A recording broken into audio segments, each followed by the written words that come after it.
এই সূর্যাস্তের ছবি নিচ্ছি তো এর সাথে তোরে কম্পাইল করে দিব, বুঝছস? তুই ককটেল হয়ে গেলি এর সাথে আর কি।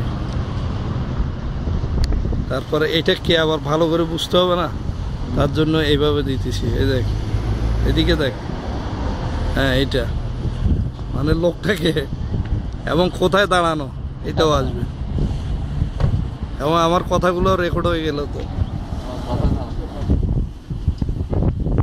এটা হোটেল আটলান্টাস, হ্যাঁ।